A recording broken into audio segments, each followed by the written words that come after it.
la clase. Ya ahorita estoy grabando la clase. Entonces ahí ya les comparto en la clase. ¿Saben qué? Voy a subirle al Classroom la clase de nuevo, ¿ya? Entonces ahí si quieren se la repiten, aunque vamos a intentar que sea más comprensible para los chicos que han faltado.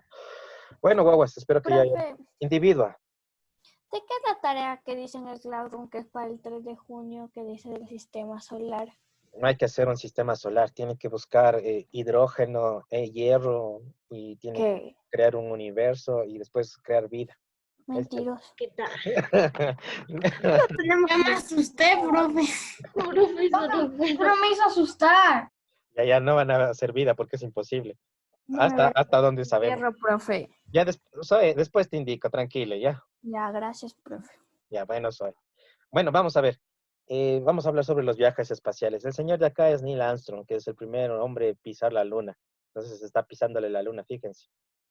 Y ahí está puesta sus huellas, aquí está una sombra, aquí está una manchita que no sé qué será. Y ahí está la luna, ya está bien bonita la luna, ¿verdad? Parece de noche. Bueno, Profe, ¿cómo le tomaron la foto? con una cámara. Es como que Profe, ¿cómo se llamaba el simio que fue a la luna? Eso ¿no? quería investigar. Se llama Cornelius. No, mentira, no. No, se llama Laika. Ah, la perra. Laika es la perra. No, Pero también mandaron monos. fue Me un olvidé. Sí, no sé los nombres de los monos, no sé, solo sé de algo. Felicity es un gato, por ejemplo, era una gata. Monos no sé, pero los gringos mandaban monos y se hacían sopa y venían hechos sopa. No, mentira.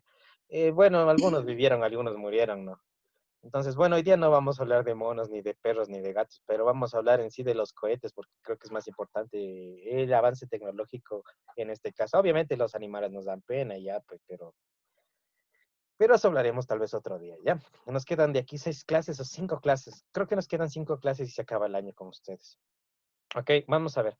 Fíjense en este señor, es un señor chino. Bueno, obviamente es chino, ¿no? Entonces, este señor chino o los señores chinos fueron los primeros en crear los cohetes como palabra, o más bien dicho, como producto o como aparato.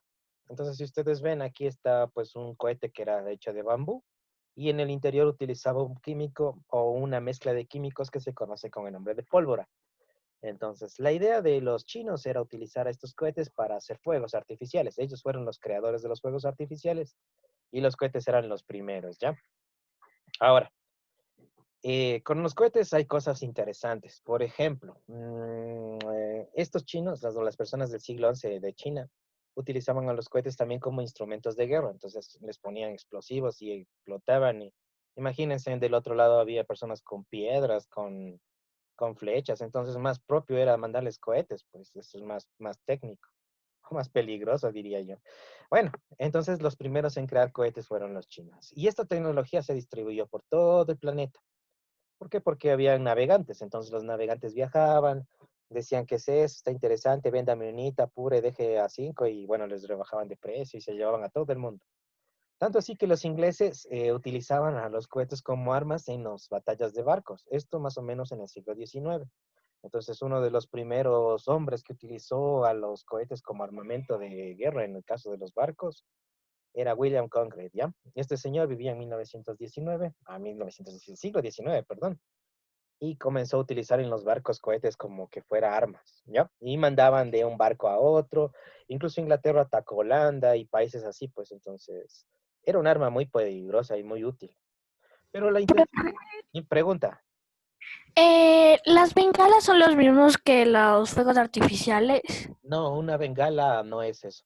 Una bengala viene a ser una especie de luz muy fuerte, que la intención es para ubicarle a una persona en rescate. Eso es una bengala. O sea, es una luz. Es como que un explosivo con luz. No sé qué usará. Debe usar magnesio tal vez, pero tiene un color rojo, así que no sé qué será el color rojo. El magnesio brilla súper bien. Hay sales que se usan en los explosivos para darles colores. Pero si me preguntas ahorita los nombres de las sales, no me acuerdo. Hay una que es de bario y hay otras que son de otros tipos de sales. No me acuerdo. Por ejemplo, magnesio creo que es color verde, pero no me acuerdo bien. Ahorita sí me estás tomando la lección. No me acuerdo los colores que producen las sales de algunos metales. Bueno, vamos a hablar. Bueno, estábamos continuando con esto. Ahora, la idea de esa época en el siglo XIX es que ya se usaba cohetes para todo.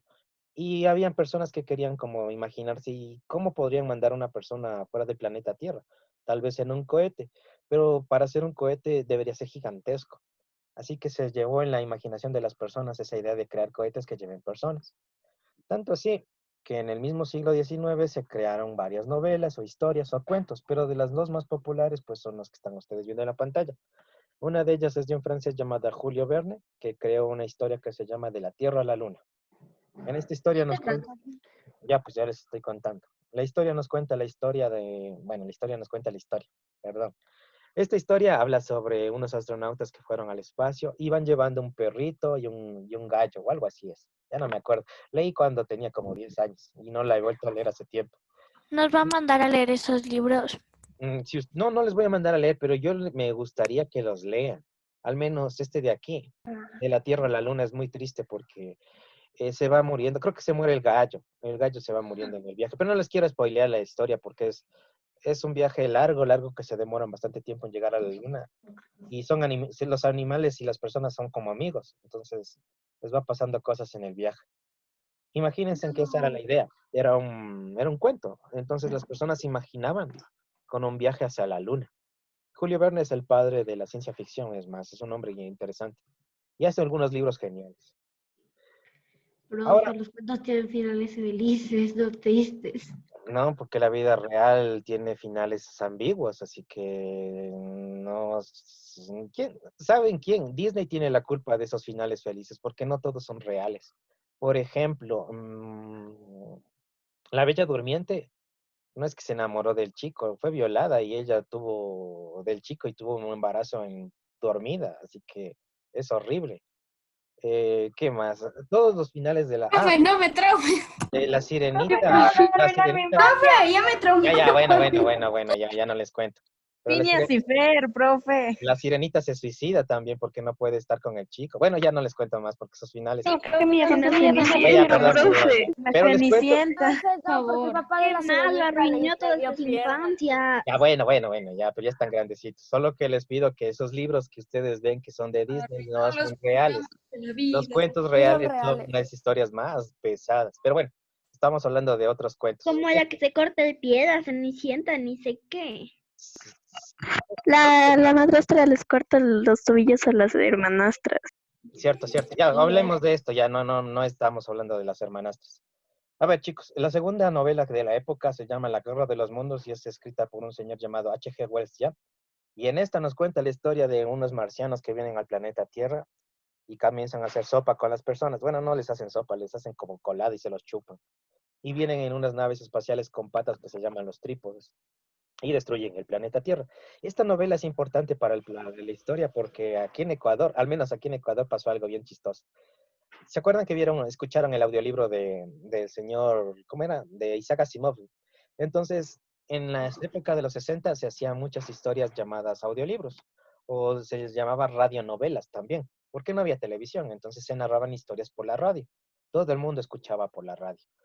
Y una radio aquí en Quito, pues que se llama la Radio Quito, se transmitió el caso de la historia de la Guerra de los Mundos como que fuera noticiero de flash informativo. Entonces es como que flash informativo, en Ambato apareció una nave espacial y los militares están tratando de acercarse a hacer contacto con los extraterrestres. Oh no, los extraterrestres comienzan a atacar y a matar a las personas. Y después comienza a decir que en el sur de Quito ha aterrizado otra nave en la Avenida Patria y otra nave, pero las personas no salgan, por favor, y comienzan así a narrar. Y la gente en los años 60 se asustó muchísimo, porque pensaba que era de verdad lo que estaba sucediendo. Y ahí está la persona que está, el periodista en vivo, transmitiendo toda la desgracia de los extraterrestres. Y al finalizar la historia les dicen, pues no, esta fue una novela del señor H.G. Wells, La Guerra de los Mundos. ¿Saben qué pasó después? ¿Alguien sabe lo que sucedió o no? Le mataron. Me quemaron la radio. Denunciaron. Se levantó Quito y fue a la radio y Se quemaron, cancela todo. y quemaron la radio. Eso pasó. Entonces, no solo pasó aquí, pasó en algunos países. Entonces, imagínense en el poder de las historias. Algunas pueden ser tan fuertes que pueden hacer creer a la gente que está pasando. Entonces, la idea de los humanos era cómo es el espacio, puede haber extraterrestres o cómo es viajar al espacio. Esa era la intención. Pero cuando tenía 12 años, un niño llamado Herman Obert, que está aquí, parece uno de ustedes, igualito, está así despeinado, todo chistoso. Ya, no mentira. Este niño a los 12 años lee uno de estos libros, lee este específicamente, de la Tierra a la Luna, y se pone en su cabeza, yo quiero crear un cohete, eso quiere hacer él, yo quiero crear un cohete. Y cuando es adulto, crea un libro que se llama The Rocket into the Planetary Space, o sea, el cohete dentro del espacio planetario. Y en este libro, él, bueno, es físico, estudia ingeniería también, me parece. Y él construye o tiene la idea de cómo crear una máquina, ya para llevar personas en su interior. Entonces, más o menos es la idea. Comienza a desarrollar la tecnología ya de cohetes. Él es el primer hombre que crea la tecnología para los cohetes, ¿ya? Pero el problema es que era pobre, así que pues no podía crear estos aparatos. Así que un señor gringo llamado Robert Goddard, el nombre Goddard es famoso porque el Jimmy Neutron, sí le cachan a Jimmy Neutron. Sí, profe. ¿Cómo se llama el perro de Sí, Jimmy profe. Neutron? Goddard. Ya, el perro de Jimmy Neutron tiene el nombre de este señor. El señor Robert Goddard. Profe, de copete. Del copete que Sí, sobresale de este copete. Copete que saben pasar, Sí, profe. sí, del copete, ya. El señor Robert Goddard lee este libro, ¿ya? Y comienza a crear cohetes también en Estados Unidos, pero en el interior cambia el combustible, que en ese entonces era como pólvora, por una mezcla de oxígeno y de hidrógeno, pero los cambia a estado líquido. Por ejemplo, si ustedes están en su casa, ahí han levantado el tanque de gas, van a darse cuenta que el tanque de gas, el gas no está en estado gaseoso, parece que estuviera con agua, ¿verdad? Si han movido el tanque, parece Sí, agua. profe. Cuando un gas, ya escuchen, un ratito, cuando un gas se le cambia el estado de gas a líquido, se cambia ese estado líquido cuando se le aumenta la presión. Entonces, si yo cojo un gas y lo aumento a muchísima presión, se convierte en estado líquido, ¿ya? Pero explota o algo así. Obviamente aumentaría la presión, por eso el tanque de gas es ese envase de hierro que tiene, que es muy fuerte para resistir la presión. Entonces, la intención es que yo, al momento de aumentar la presión a un gas, va a cambiar de estado. Y este señor lo que hacía era lo mismo, es como que tuviera tanques de gas aquí, pero ese gas se comprime tanto que se convierte en estado líquido, ¿ya? Y por eso él utiliza esa mezcla para utilizar o para producir cohetes con combustible líquido. La mezcla es de oxígeno y de hidrógeno. Entonces, ¿por qué el hidrógeno? Porque el hidrógeno es un combustible muy explosivo, muy potente. Es fácil de producir. Hasta la actualidad hay vehículos que usan hidrógeno, pero no todos los carros pueden usar hidrógeno porque es muy impredecible. Explota de manera impredecible. Por eso no podemos usar hidrógeno. Es inflamable. Es demasiado inflamable, es una cosa que explota muy feo. Bueno, entonces el señor Goddard comienza a crear sus cohetes también en Estados Unidos, ¿ya? Pero el señor Hermann Ober, el niño que estábamos viendo rato, que creó el primer libro que les mostraba, ya está viejito, ya está grandecito, y él dice, ok, entonces estoy creando cohetes, pero usemos la tecnología del señor Goddard. En vez de usar combustible sólido, usemos combustible líquido, ¿ya? Y empieza a crear cohetes con combustible líquido.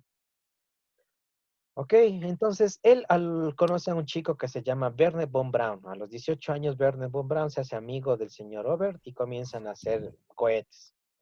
Este señor Wernher von Braun es importantísimo para la historia de los cohetes, ¿ya? Profe, pero ese niño sigue vivo. No, pues ya estos niños ya son de más de 100 años atrás. Ah. Sí, lo siento, son muy viejitos. Es más, aquí está el señor Obert, que es este niño de aquí. Ahí está de niño y aquí está de mayor. Uy, ya me estoy pasando. Aquí está de con gorro. Ya, bueno, no importa, ya contemos la historia. El Wernher von Braun entonces comienza a trabajar con el señor Obert y la idea es que es más o menos la época de 1930.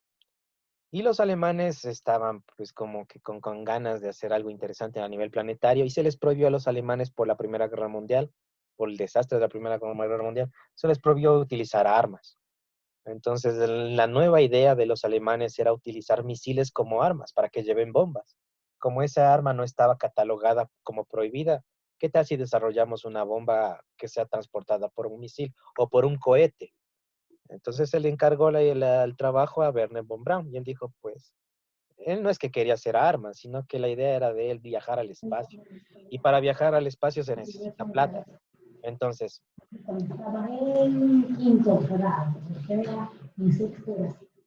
sé, algo están diciendo por ahí. Abigail, Chito, ya, gracias. Entonces el señor Wernher von Braun en 1933, los alemanes le dicen, ¿sabe qué, señor? Déjenos haciendo unos cohetes para llevar bombas. Y él dice, bueno, voy a hacer cohetes, pero en secreto él quería hacer cohetes para llegar al espacio. O sea, la idea de él era desarrollar cohetes para algún día llegar al espacio. Pero bueno, había plata, entonces la idea, como había plata, era trabajar para hacer cohetes, ¿no? Ya, vamos a la siguiente. Entonces Werner von Braun comienza a trabajar con los alemanes, aquí está ya más grandecito, comienza a crear muchos cohetes y se hace famoso por eso, hasta que crea dos cohetes o dos tipos de cohetes muy populares. El uno se llama el Agregat 4, que es un cohete súper grande que ya puede llevar bombas. Pero el cohete más famoso de este señor, que aquí hay una fotografía, se llama el cohete B2. Este cohete B2 era muy, muy famoso y muy peligroso porque atacaron desde Alemania a Inglaterra a Londres, atacaron con estos cohetes. Entonces Alemania tenía una tecnología nueva, tenía cohetes que llevaban bombas. Los demás países en la Segunda Guerra Mundial utilizaban aviones o cañones o tanques para llevar bombas o explosivos.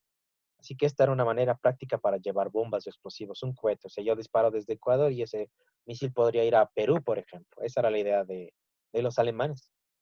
Así que todos los países se pusieron así como un poco asustados. Vamos a ver un pequeño video secreto. Esto es un video top secret de los gringos. Vamos a ver de qué habla. Específicamente habla del B2, que es el cohete que les estaba contando.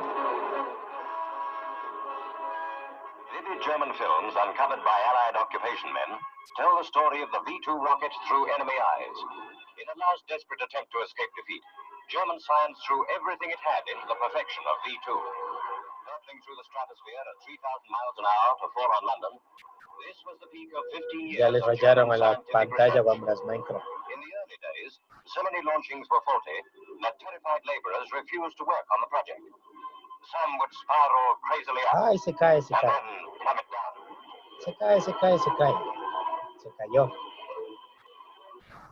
One of many failures, it crashed on a German airfield, and the dwindling Luftwaffe suffered a self-inflicted blow. Second only to the atom bomb, V-2 was the war's deadliest weapon. It even killed the men who had spent Ahí dice que después de la guerra, de la bomba atómica, esta arma es la segunda más peligrosa. Imagínense poner una bomba atómica en uno de estos ahora. their lives perfecting it. Ese es el B2 entonces, fíjense, bien bonito. Se cae, se cae, se cae otra vez. Observers look on from concreted pits, and this time they really get something to see as the V-2 plunges earthwards. Están protegidos en zonas de concreto, dice, para que la explosión no les haga daño.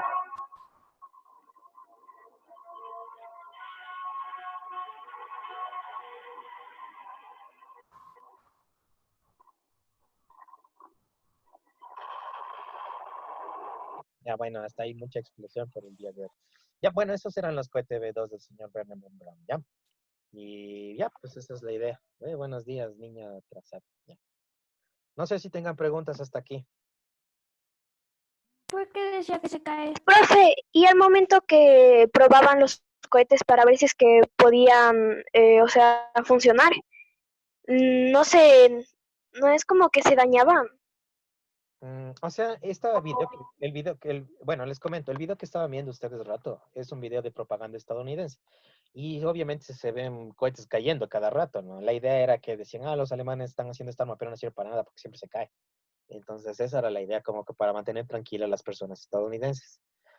Pero obviamente cuando se desarrollan cohetes, no todos son los que van a llegar, ¿no? Sino que algunos obviamente se van a caer también.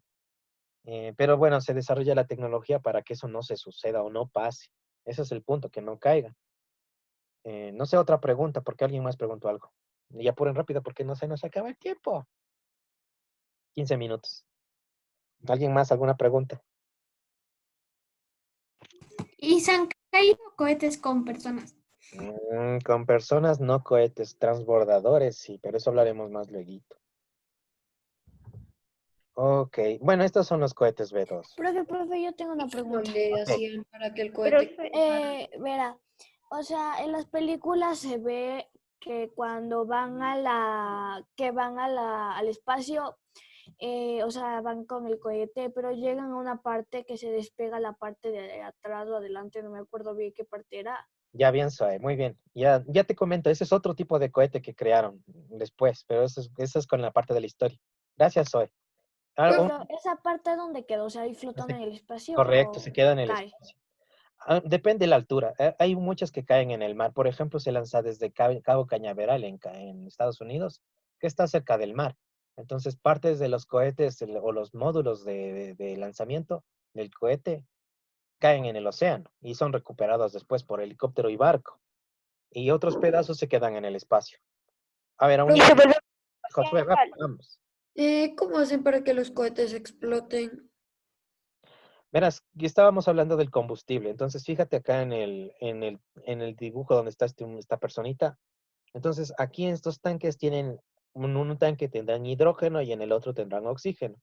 Y por válvulas, esos dos gases se juntan y es como un mechero. Es como que tuvieran ustedes un mechero en la mano o una fosforera. La fosforera utiliza una chispa para quemar el gas que está dentro, que está en estado líquido, por cierto, en las fosforeras también, por la presión de la fosforera. Entonces, esa explosión es lo que impulsa en forma de llamarada o de impulso o presión. Ya entonces sale el cohete así. Yo quería hacer incluso esto en clases con ustedes, cohetes de CO2, porque son geniales los cohetes de CO2, pero ya no podemos vernos y pedirles que compren bicarbonato, aparte que es medio fregado. Yo sí tengo bicarbonato. Bueno, pero Yo no, también, quiero, profe. no quiero que hagan en la casa porque es peligroso. No me hubiera gustado hacer con ustedes en Es el que hacemos en el patio, pues. pero es que no todos tienen patio, wow. O sea, si es que quieres hacerlo, el cohete chéverazo, pero ya no es cuestión de clase, sino porque tú quieres aprender por tu cuenta. Pero bueno, eso les explicaré otro rato. Vamos a hacer otra historia. Bueno, se acabó la Segunda Guerra Mundial, guaguas, ya. Entonces se murieron varias personas, se acabó la Segunda Guerra Mundial y todos los alemanes y sus científicos, pues les pasó algo. La pregunta es, ¿qué creen que le pasó a Wernher von Braun después de la guerra? Verán que trabajaba, era alemán y estaba haciendo cohetes alemanes. Entonces, ¿qué creen que le ¿Le pasó? mataron? O sea, lo lógico era que le maten, ¿no? Porque con sus armas tenían que ser castigado o juzgado, ¿verdad? Pero adivinen qué sucedió. Le premiaron por hacer cohetes. No, no se suicidó. ¿Qué creen que le pasó? Fue al espacio y se tiró. No, no fue al espacio. Él quería ir ¿Perdón? ¿Se ahorcó? No, no se Hizo ahorcó. un cohete y se fue. No se fue a ningún lado. Bueno, les cuento la historia. ¿Huyó? Ya, no es la idea. Bueno, les cuento de esta forma. Verán, los gringos son tan, pero tan inteligentes que en la Segunda Guerra Mundial lo que primero hicieron fue esto. Ya destruyeron, encerraron a las personas que tenían que cerrar, pero sí había científicos o genios en cada uno de los países que estaban ellos, pues, recuperando, podría decirse, o tratando de eliminar a lo que fue los alemanes por la guerra. Se los llevaron a Estados Unidos. Entonces, para los gringos fue lo más importante llegar y buscar a los creadores de estas armas.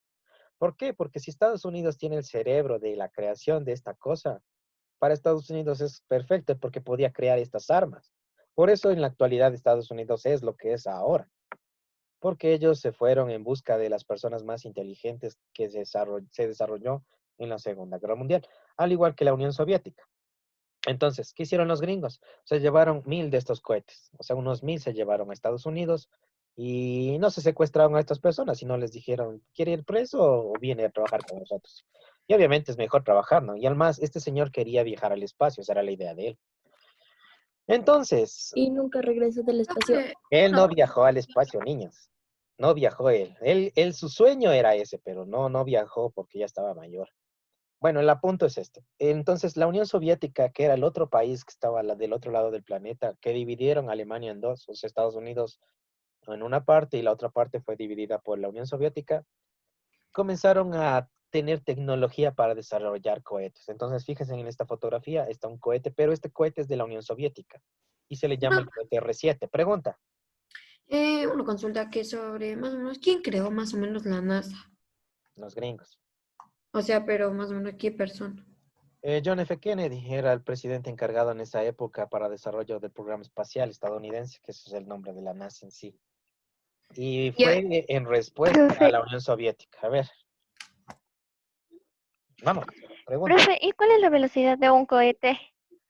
Más o menos para salir la Tierra, Julio Verne calculó que tendría que ser de unos 40,000 kilómetros por hora. Entonces necesita bastante velocidad para salir del planeta Tierra. Profe, han habido cohetes que, o sea, han querido salir del planeta Tierra, pero no han podido y se han dañado. Claro que hay un montón de cohetes, pero no hablaremos de los cohetes caídos porque son varios. Y Pero bueno, ustedes pueden ver eso en internet si desean buscar. Aquí yo lo que quiero hacer es una clase de 40 minutos resumiendo lo importante, no de las caídas. ya, profe. Verán, bueno, la Unión Soviética es un país que en la actualidad, bueno, es Rusia, ¿no? Pero en el pasado era un montón de países unidos a Rusia. Era un país gigantesco, es como Estados Unidos. Y en los años 50, que fueron posteriores a la Segunda Guerra Mundial, la idea es que tanto Estados Unidos como Rusia tenían tecnología para crear cohetes. Y el punto era este, ya Estados Unidos y Rusia también tenían tecnología para desarrollar bombas atómicas. Entonces, el país que desarrolle una bomba atómica llevada en un cohete iba a ser el país más poderoso del planeta, porque nadie le podía amedrentar o castigar o no sé. Entonces, para no hacer ese chiste de estar mandando bombas en misiles, mejor se pusieron la idea de que el país que llegue primero al espacio se podría decir que es el país tecnológicamente más poderoso. Así La que Guerra Fría. exactamente, empieza la Guerra Fría y así se le conoce. La conquista al espacio se le llama también. Entonces la Unión Soviética manda en 1957 un cohete que es el R-7, que está aquí, está bien bonito.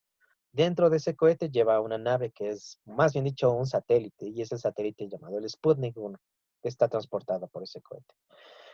Entonces la Unión Soviética fueron los primeros. Y adivinen, los gringos pues se quedaron picados. Estaba ahí, John Werner von Braun está bravísimo porque dice, yo también quiero ir al espacio, pero ya me ganaron los soviéticos.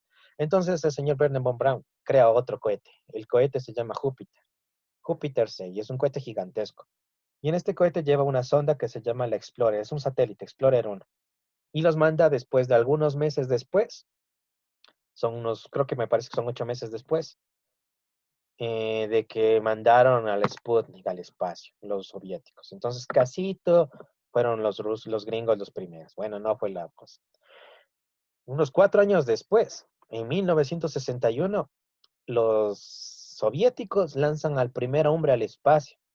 Bueno, antes de ellos fue Laika, ¿no? Después de Laika fue... Laika mandaron porque querían ver si es que puede sobrevivir un ser vivo en el espacio. Y en el 61 mandan al primer hombre al espacio que se llamaba Yuri Gagarin en una nave espacial o en un cohete en este caso llamado el Vostok 1, ¿ya? Y aquí está el módulo donde él estaba encerrado y aquí está un dibujo donde él estaba viajando en el espacio. Ahora vamos a ver un pequeño video del señor Yuri Gagarin, pero acaba rápido porque Fue nos uno quedan de 7 los minutos. hitos más importantes para la ciencia mundial. Algunos incluso lo califican como un salto evolutivo. Y es que lograr que uno de los suyos fuese el primer hombre en alcanzar el espacio no fue solo un enorme logro para la entonces Unión Soviética, también lo fue para el mundo entero. Esta era la casa que habitaba Yuri Gagarin cuando se encontraba en este lugar, aquí en la ciudad de Baikonur. Desde este sitio él salió hace 50 años para convertirse en el primer ser humano en alcanzar el espacio exterior, asegurándose de ese modo no solamente un lugar importante en los libros de historia, sino que también en los corazones de millones de personas. De eso ha pasado medio siglo y todavía hoy cuesta trabajo creer de qué manera las cosas se dieron para que Yuri Gagarin, el hijo de un carpintero y que se había iniciado como obrero metalúrgico, se transformara en protagonista de la carrera espacial. Al comienzo solo fue uno de los 20 candidatos para encabezar una tarea que se manejó con absoluta discreción. Ellos no sabían qué les esperaba, porque todos los trabajos se realizaban bajo régimen cerrado, secreto. A los candidatos les proponían participar en una prueba de una nueva técnica. Tal era el secreto que incluso cuando Gagarin alcanzó el espacio, muchos supusieron que este nombre correspondía a otra persona a la que se trataba de proteger su identidad. Así lo relata un compañero de esa época. Mis padres no sabían dónde estaba sirviendo. Solo sabían que me había graduado de una academia de pilotos y que la instalación estaba trabajando en un proyecto secreto. Cuando se enteraron de que Yuri Gagarin había sido enviado al espacio, creyeron que era yo. Los periodistas llegaron a nuestra casa para entrevistar a mis padres. Tomaron fotos de mi infancia y de mis padres. Todo terminó cuando mostraron a Gagarin en la televisión. Yuri Gagarin se había impuesto sobre los demás candidatos para ser el primer cosmonauta. Su buena técnica y condición física fueron relevantes, pero también su carisma influyó para que Sergei Korolev, el padre del programa aeroespacial soviético, se inclinara finalmente por él. Korolev era una persona sabia y entendía que lo que importaba no era solamente la educación, experiencia en vuelos, sino también el encanto y la apariencia. Y allí está la famosa sonrisa de Gagarin. Pese a su fama, Gagarin fue siempre el mismo. Fue una buena elección de Korolev. Finalmente, el 12 de abril de 1961, la Vostok 1, tripulada por Gagarin, fue lanzada hacia el espacio. El cosmonauta permaneció 1 hora y 48 minutos en órbita, suficiente para cambiar su vida para siempre. Héroe nacional, el programa aeroespacial soviético transformó al carismático Gagarin en un símbolo, uno que había que cuidar a toda costa. Le prohibieron volar, también conducir en coche. Viajaba con chofer en un Ay, autobús, 4 ya que minutos. en él tendría más posibilidades de sobrevivir en caso de accidente. Se prohibió prácticamente todo. Gagarin no se sentía cómodo con esta situación. Luchó insistentemente para que se le permitiese de nuevo comandar una aeronave, y lo logró. Pero a la larga fue una decisión fatídica. Yuri Gagarin falleció en 1968, cuando el avión que piloteaba se estrelló cerca de Moscú. Tenía 34 años. Ya, bueno, estábamos viendo la historia de Yuri Gagarin, ¿ya? Entonces fue el primer hombre en estar en el espacio y viajó en el cohete Vostok 1. Ya, bueno, entonces los gringos estaban muy preocupados porque ya los soviéticos estaban yendo al espacio, era 1961 y el presidente John F. Kennedy dijo en un discurso más o menos lo siguiente: en esta década, nosotros vamos a ser los primeros en llegar a la Luna. Entonces ese fue el plan de Estados Unidos. Y la NASA desarrolló un programa espacial llamado el programa Apolo, donde ustedes están viendo en el dibujo la Tierra. Decían las huellas de Apolo. ¿Cómo que qué? Profe, Pregunta. Tenemos dos ¿y minutos. ellos cómo se aseguraban que iban a sobrevivir?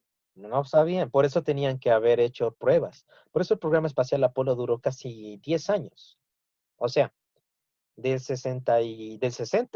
1960 al 69, que fue cuando ya se hizo el primer viaje a la Luna, tuvieron ensayos y errores. Entonces muchos cohetes cayeron, las pruebas no salían bien.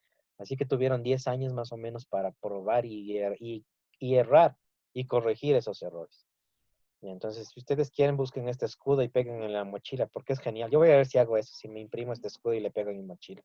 Es del programa Apolo. Profe, A ver, niña, va a haber el lanzamiento de hoy. eso es la clase, por eso es la clase de hoy día.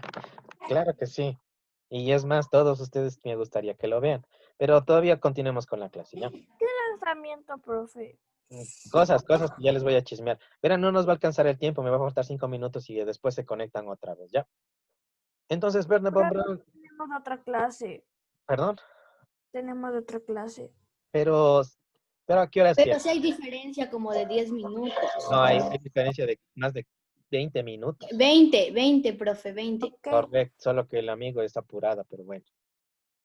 Bueno, les estaba contando, entonces el señor Werner von Braun fue encargado para hacer un tipo de cohete llamado el cohete Saturno V. Bueno, se le encargó que trate de desarrollar este cohete. El cohete Saturno V es un cohete gigantesco que está dado o está partido por unas estructuras llamadas módulos. Es lo que Zoe decía. Entonces son como que fueran cohetes pegados, son como que fueran varios cohetes pegados. Entonces cuando despega, la parte de abajo es la que se prende, por decirlo así, o la que inicia el despegue. Llega a una parte de altura y se despega esta parte y comienza a prenderse la segunda parte o el segundo módulo. Y así sucesivamente. Entonces, de esa es la forma como funcionan estos cohetes. Y así fue como llegaron a la Luna. Con ayuda Profe, esa parte de abajo es como es como un propulsor que le hace salir de la Tierra. Sí, cada una de estas partes son propulsores. Entonces se iba partiendo mientras se acababa el combustible de abajo. Entonces se acaba. ¿Y cómo regresan, profe, a la Tierra? Regresan en una estructura que se llama el módulo o nave. Es como que fuera un avioncito pequeño. Obviamente no regresa todo el cohete. Entonces regresan en una estructura como que fuera una casita más o menos. Y con paracaídas y todo. Entonces, no, en el espacio no es que necesiten cohetes tan grandes. Porque los cohetes son para romper la fuerza de gravedad de la Tierra. Vamos, ahora sí, bueno, continuemos. Entonces, verán, se conectan de nuevo porque me queda un minuto. El 16 de julio de 1969, o sea, 9 años después de que ya se hizo el programa Apolo, sale la misión llamada el Apolo 11, pues comandada por el señor Armstrong y el señor Collins y el señor Buzz Aldrin. Entonces, estos 3 señores viajan hacia la Luna. Y se demoran más o menos creo que son como 4 días o un poco menos. Y alrededor de todo el planeta comienzan pues a mandar noticias de, por ejemplo, aquí el comercio, una nota del comercio.